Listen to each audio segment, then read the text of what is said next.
I do love to look. I mean, figuratively, they're like the only thing I order from Taco Bell. Shout out to Desiree Simone. Shout out to Nina Nicole. Yeah, Hoopa. Check her out on Trill Scott. She says you like a bitch with a fupa. I know that's right. Baby, you like real shit? What's her name?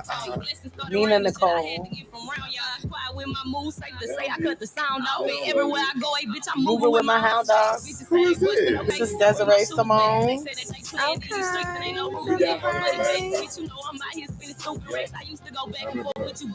through with it.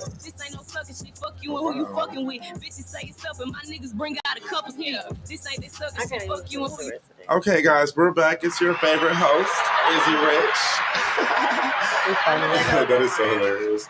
And you're sipping Rich Tea today. Happy Wednesday. It's hump day. It is. Think about riding on the camel's back in Dubai, okay? Or riding. To my left, I have Ashley Nicole, and I have Aaron Rich. What's tea? Nothing much. I was trying to sound real sexy right there. You did that. Yes. Well, guys, did y'all hear about the opioid epidemic?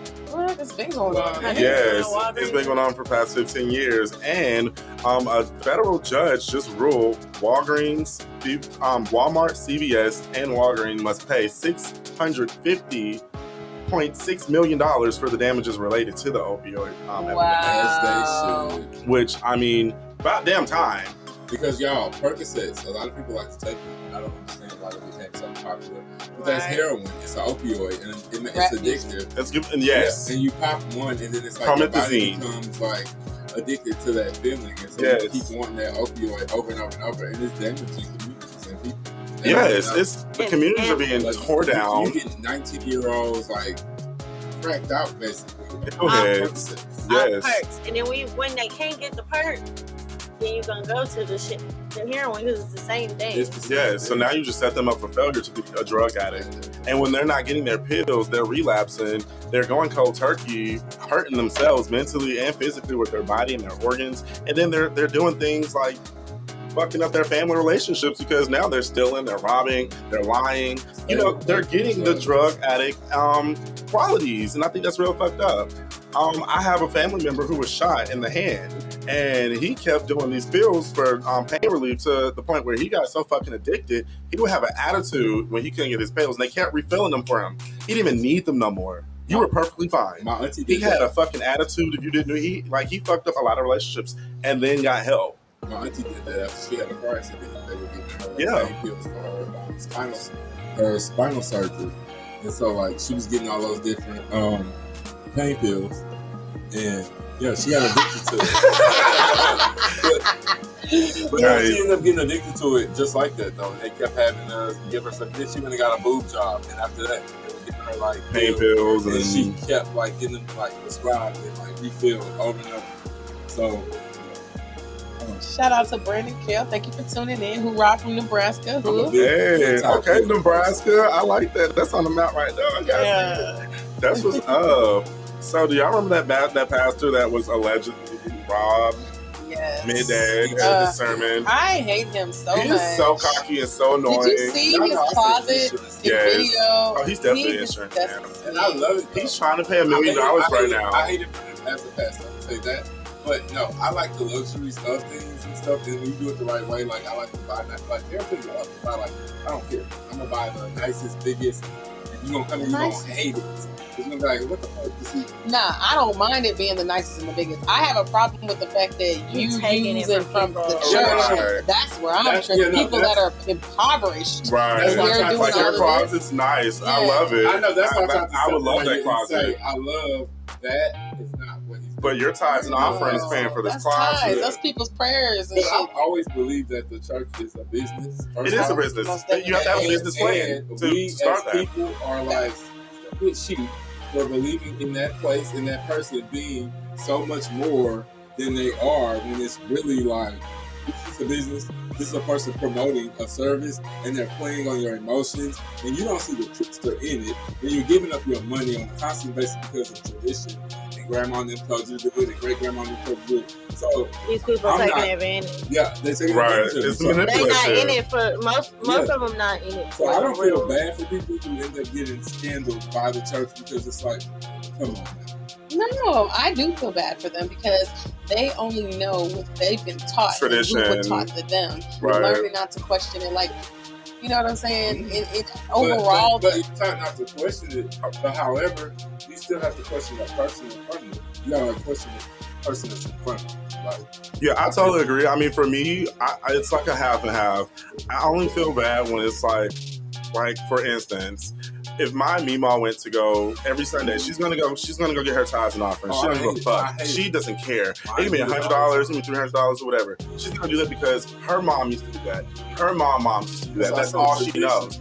Our generation and different things, like for me, I used to tithe when I would go big. I grew up Muslim, but when I would go visit my grandmother and stuff, I'll pay $4 to the side, $5 to the side because I see what they're doing.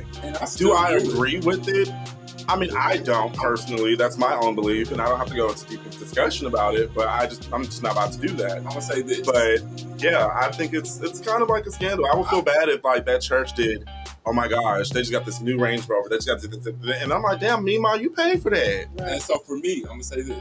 I don't care about that. As the pastor, as the business owner, get your stuff or whatever. Take care of the church. Take care of the people. They need lights put on. And they need this done. Like, take care of the people. And one thing, like the reason why I do tithe, even though I know what I know and how I feel, I tithe when it's like a good service. When I go and they like hit me to the core, and I'm like, okay, wait, I just gained something from this. Just like I would do at a seminar. I pay. That's something about a Baptist church. They know how to hit you. Yeah, right. And I'll pay for that spiritual movement, but I'm smart enough to know, like, okay, this is like emotions. This is like, this is an in the moment kind of thing. Like, I don't take it to heart. So that's why. And also, I know how karma works. So I don't feel bad for those people because eventually they're going to get good karma no matter how that person used that money. That's what Meemaw says. She's like, I don't care what they do with this because my heart's in the right place. Give a homeless person money. I like that. You don't know what they do with it. You don't care what they do with it because you give it from your heart. And so that's one thing that I understand about it. That's why I don't feel bad because like they're profiting off of you giving from your heart. They're paying at the end of the day. And you just reaping your karma and your good benefit from it. And you come and you get a good show when you come and you were spiritually moved. I mean, are you paying for entertainment? Is this like a Mariah Carey show? Like, Auntie, talk to me. Because when Kanye West came to Clear Lake or Lakewood, what's it called? Lakewood. Tickets were very fucking expensive to come see a church. But you're paying for it. But yeah, it was definitely the experience and the entertainment. If you go to pay for a shaman experience doing that, you pay a lot of money to do that. You're paying for an experience. You're paying for this person.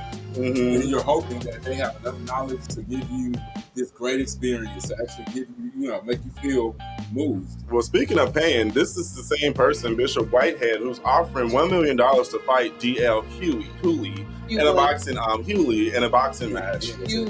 What y'all think about that? Because that used to be my nigga back in the day, okay? I think he's just trying to be relevant. Say it one time. He's trying to be relevant and stay relevant. That's so trash. What did DL Hughley, because of his comments? Well, he made comments.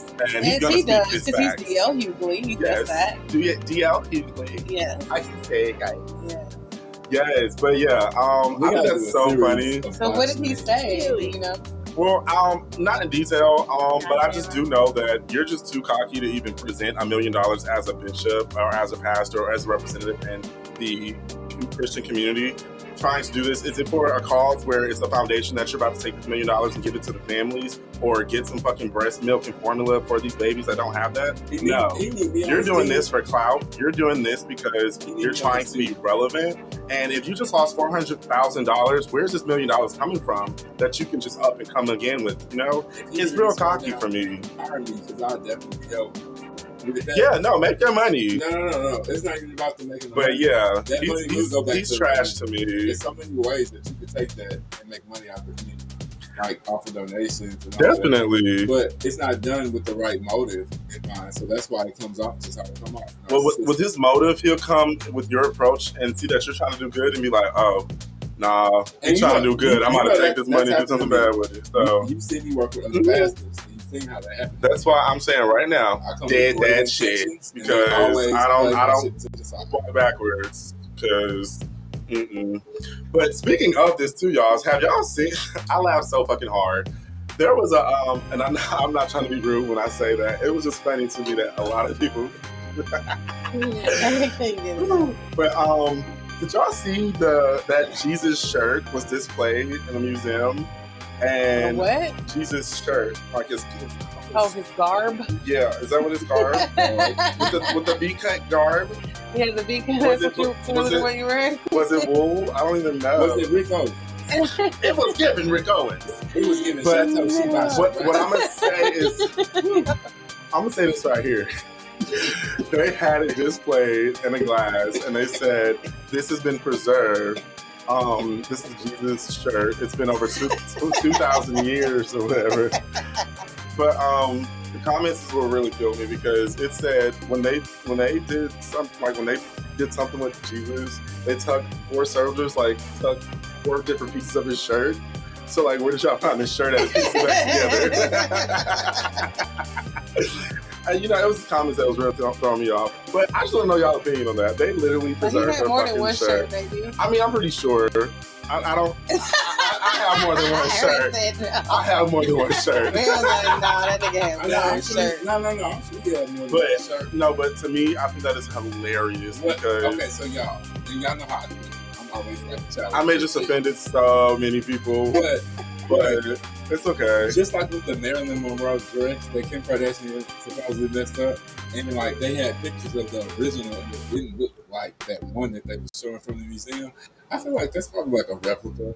They have all these 3D printers that make replicas of shit that you can pull up from the past, past artifacts or something you know what I mean? And you can remake it and put it in the museum and tell everybody, oh, it's to this. And it's don't lie to me and tell me this is Jesus' shirt. Like they did with, and I'm paying $1,000 for the Jesus shirt. The Vinci.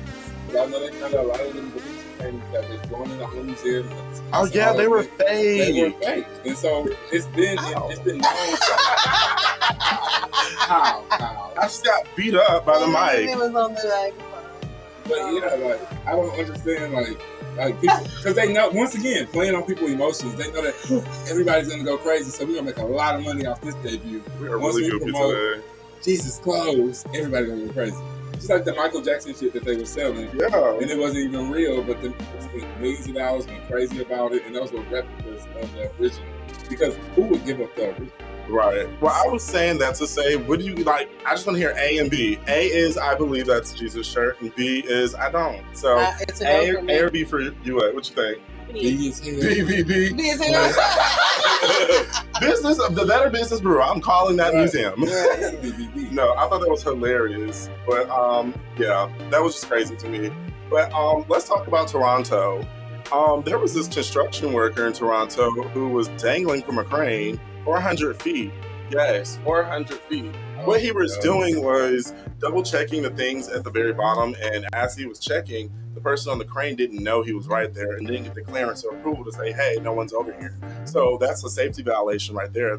They're already fucking up safety policy codes and things like that, and OSHA. But yeah, the OSHA laws are fucked over too. But long story short is he picked him up and he was dangling 400 feet in the air when somebody finally noticed from a building and was triggering him, hey. So they let him back down. He didn't suffer any injuries. Just held the fuck but that's a mental, fucked up, I am traumatized right now. I cannot work for this company again because what if I accidentally get picked up again and I fall? No, how was your adrenaline and your mind holding on to that feeling? You're not even skydiving with a parachute right now. You're just Russian roulette in the air. I know when I get down, me and this nigga I'm about to beat his ass. It had to have been. Not only did I get fired and quit the same day. It's a fight. It's going on. It's a fight to come with nigga. You who? Dangle who? I was in the electrician and they used to put me in the air real high to do power line stuff or whatever, to put the boxes up to the neck, whole communities to shit. And first of all, I was scared of shock. I'm scared of heights. So what the hell you doing over there? Right, I didn't know okay, so I work for Jack Jonathan. Yes. And he would start the day off. I didn't know what the fuck I was doing. The first day it'd be so smooth. I ain't doing shit. I've been for a lot of money hanging out. And then after that, it was just like, okay, this next day, we got these people coming in, and they're gonna put you up on this. They're gonna strap you up on this harnesses. Yeah, in the air, and I'm like, when I see a harness, it has nothing to do with me. You want me to point and direction, tell you what you need to do? Business. I went and did it. I was shaking, sweating. I was in the air. I was nervous. I probably couldn't have even got it right. It was like so many things I had to like pop. I had to like cut out and all this stuff. So it was a lot. But after that, I had to get on the roof of like an apartment building that they was building, and I had to climb like on ladders first off, and nobody holding me up, nothing. And so I quit the job, and it was great money as a professional. I'm sure. Is it worth it though? Yeah, I was. Because you got me fucked up. It was hot outside. I'm not doing that. Hot outside. You lost me when you said harness. It's not put together. It's just the like metal frame. They want you to like use these ladders on like pieces of wood that they put across the metal frame to get you to trust it. At this point, I would stop talking because this is James' business and this sounds unsafe. And you know how like he go and do it. He does it like it's nothing. Like, bitch, you better hope you make it today. Because I got a policy on you. No, I'm joking. Yeah, that's crazy. But one thing about him, he does really good work. It's always done quality, and he gonna do it by himself damn near. Yeah, no, you're just there just because he wants somebody to do something. He hurt his knee that day and had me out there doing his work. Yeah, I can't do nothing construction besides pick up my stuff. I missed it. It was very much. He was 30 feet up, and when he finally was dangling down, they cornered him into like the 5th floor, so he was able to get on the 5th floor and retrieve himself back down. But that's just for me. I was workers' comp. Go ahead and set it up. Go ahead and set that up right now. I need therapy. I need my back hurts because when I was dangling, it was throwing me. I need money. And then this is what you tell the judge: have you ever been dangling 400 feet by a crane? So you don't know how I feel. My Run it up. life 46.5 bill.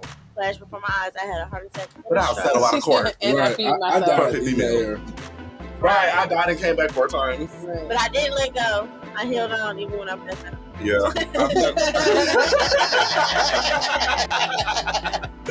Why are you so funny, Ashley? Yo, let's talk about like. I know. I just love these setups. Thank you, honey. Shout out to We Love to Jam, Love to Jam Radio. I always want to throw We Love to Jam because I do. I just really love to jam. But ooh. Yeah, I was about to mention. Who's about? Do you know what? Y'all know about the man? All the like scammers and stuff. Do y'all know about the man that sold the Eiffel Tower twice? No. Oh, I remember you telling me about that story.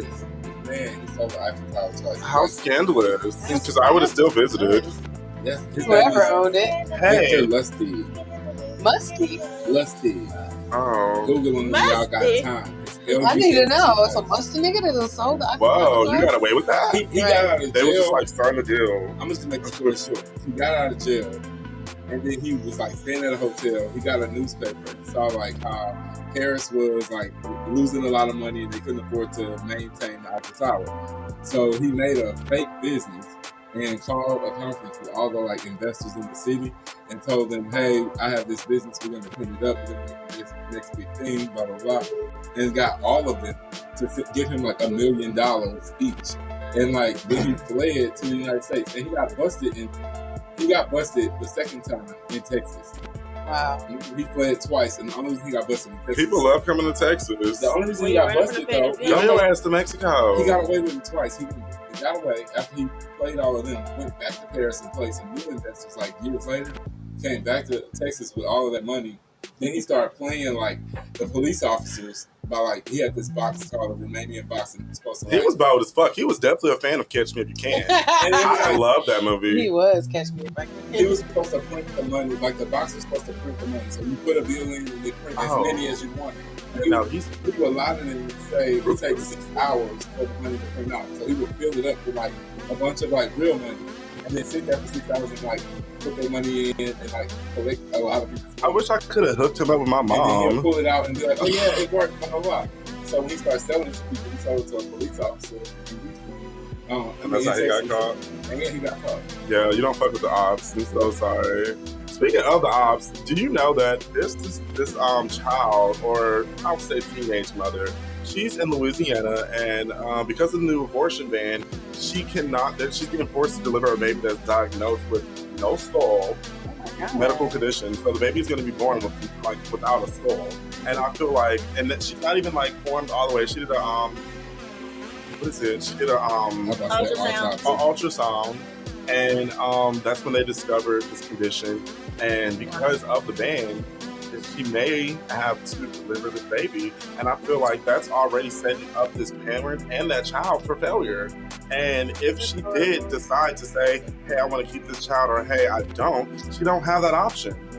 You don't have options, and I feel like it's unfair for any man or woman to tell me what I can and can't do with my body and what can and can't come out of this body. Involved with our bodies and our choices? Like, I feel like that is so inhumane. You okay to let somebody transition and become a man and woman and all that? You make all of that okay, but now it's not okay, and that's potentially deadly. But that's not okay for you to get an abortion or do other things. Like, why does all of that even matter? Why is that even in y'all's range of business? If y'all supposed to keep church and stuff out. I feel like they are trying to keep the human population at certain numbers and overpopulate things and make things crazy. But that's neither here nor there. I think it's just really not cool and unfair for anybody, any person in this world, to say, I can or cannot get an abortion. I can or cannot get a transplant. I can or cannot do this with my body that I own and I wake up and go to sleep every night that you are not a part of. Did you fuck me? No. Are you going to pay for this child's support? No. Is the government going to give me the help that I need? No. They're going to tell me I need $100,000 to take care of this child with no skull, or what the fuck am I going to do? So I'm just saying, bitch, it's $100,000. I don't have a job. What am I going to do? How am I going to take care of this baby? Where are my options? That sounds like it's so unfair. And then you have to mentally go through that. You know, women go through postpartum after pregnancy, and that could really fuck her up in the long run. Quick rich tip. So if you have any family members or y'all know anybody that is pregnant, and you go to the baby shower and you're like, I don't know what to get them for the baby shower, blah, blah, blah. A good thing to get for moms that are pregnant could possibly be gift cards for them to get massages for them only, because usually when they go through postpartum, everything's about the baby. So that is a great tip. They start feeling like they're separated from, people don't care about them, everything's about the baby, they get used to the baby. So it's a way to give them something to feel good. And after you have a baby, go get yourself a massage, treat yourself to the spa. Or I like that idea. I think that's super sweet. I feel like after the second child, though, girl, I'm not giving you nothing else. Congratulations, what you're going to get. But yes, I feel like, you get your baby, the first baby shower, the second baby shower. Hey, here's a massage, because outside of the diapers and the wipes, you need to care for yourself and get you a mommy day before the delivery. And even if you want to wait till after delivery, you need to have your mommy day to where it's just you by yourself. Daddy needs to take care of the baby and let me pamper and get rid of this, because when I come back home, I may go back to that. But at least this moment felt amazing that I can remember this. And go. And I think that's an amazing idea. My thing is with the gift, go all the way to the gifts. I don't you don't give nobody a toy with no battery. So if you give somebody please don't do that. Spa trip, find a little you read that box when it said no batteries included, and you was like, give them the option. Give them the batteries. Most of these moms are single moms. Right, so you give them that card, and that's gonna sit in their wallet for a long time, because they gonna find somebody to watch the baby. Give them the option to get up, hold the baby, take care, find their mama, their grandma, whoever, and have your day, schedule a day, right. Wow. Because mamas do be trying to beat around the bush when it's they do. If I give you your gift, it's coming with the batteries. I can do it, but my baby I gotta really take care of her. Yes, girl, but my sister be doing that shit. I be like, bitch, get the fuck out the house without them. Yes, she's like, no, the other two can stay, but Charlotte has to come. And I love my little Charlotte. Mama's gotta have that. Mama need a life too, Joey. Just an hour or two. Well, since we're speaking about tips, guys, let's talk about a quick hair tip. If you guys looking, the fall is coming up. Let's just say you're trying to dye your hair some cute colors, a cute autumn, a cute copper. Ooh, a nice little balayage of a blonde with a T18 toner and a natural Root 1B That would be so dope. For those who don't know what that means, thank you. For those that don't know what that means, a 1B is a natural color. It's a brownish black. And after you get your 613 blonde hair, you tone it, because who wants to see that brassy ass color? No one, ladies and gentlemen. Please fix that shit. Do not just blonde your hair without toning, unless that's what you're going for. Why? But after that, you get your toner. You tone your hair. I like the color T14, 10, and 18. And basically those colors are just a darker blonde, a dirtier blonde, or like a honey blonde. So if you're going for the Beyonce, you're going to go for a T14. If you're going for Christina Aguilera Dirty Blonde, you're going to go for the T10. And if you just want to be like a pretty rich bitch, you're going to go for the T18. It's going to give you like that nice ombre of glossy honey, but yet dirty blonde look. I love it. You should have told them to get a notepad now. Yes, notepad. Just rewind it. Right. Watch it again. Wait, what? Yes, but that's a tip. As you guys see, and for those who can't see, I dye my hair. I started off with just Aaron painting hearts with bleach with my natural color. And then after that, I bleached it all. So it was just completely bleached, and I toned it to T14. And then after that, I love Adore. Shout out to Adore. No, this is not a paid sponsorship, but it soon will be. But Adore is pretty dope. They are a 100% vegan color dye company, and they have so many vibrant colors, from pastels to dark reds to bold purples and neons. I love it. So basically what I did was I took teal and royal blue and mixed up like a concoction and put it in my hair. And these are hearts, but you know, basically the tip is after today, tomorrow I'm going to take this hair color out. And a lot of people will strip their hair color with a lot of different chemicals, strip their color to get the hair out with a lot of chemicals. And it's not even that simple, like it's not that deep. And that's how you get hair loss or hair damage or hair breakage and things like that. And you definitely don't want to fry your hair out, you know? So the tip is you get you Developer 20 and you're going to get you some shampoo and you're going to mix that together. And you're going to lather it in your head as if you're shampooing your hair like in the shower and whatnot. That right there, you're going to leave in your hair for 30 minutes. And after you wash it out, it's going to go back to that blonde hair that you originally had. So let's just say I had the 613 with the T10. That's the color that I'm going to get back to. And then now I have the opportunity to color my hair again if I want to, or just leave it like that. Okay. Yeah. So that's a tip out there for those who don't know. Yes, I don't want you to damage your hair out there. I don't want you to damage yourself, because when dealing with chemicals, you're really fucking with your scalp, and the scalp goes directly to your bloodstreams and your brain, and you don't want to fuck over yourself. Yeah, some of y'all already a little right. shout fussy. But we still love you guys. I like that. But yes, I guess I'm gonna get ready to end the show, guys. But I did want to say something about my Atlantean, Young Thug. He was fined $150,000 for by a promoter because he was fined because he was in jail, which, of course, when you're incarcerated, you can't do your job. I think that's fucked up. Where was the insurance behind that, or the compensation? The plans were as, if I miss out, I can repay you for this. I don't know if there was advance involved or whatnot, but I will say, God damn, Young Thug, you my nigga, you gotta come up with some better strategy plans or something. And we all get it. Yes. And who does jail anymore? I'm sorry. It's 2022, 23 almost. Where your people at the big? Damn. I feel like if you do a crime, you gotta have them money saved up. That's how I feel about it. Well, they got him on a RICO case. They ain't letting him go. Right, they ain't got to give him no money. That money ain't going nowhere. This is a whole different situation. Yeah, that's a whole different situation. Yeah. With that being said, guys, these last 2 weeks without us, I'm pretty sure it's been scarce, but hey, we're back. And I appreciate everybody for tuning in today, all the shout outs, all the comments. And tune in next Wednesday, 8 p.m. to 9 p.m. Standard Central Time.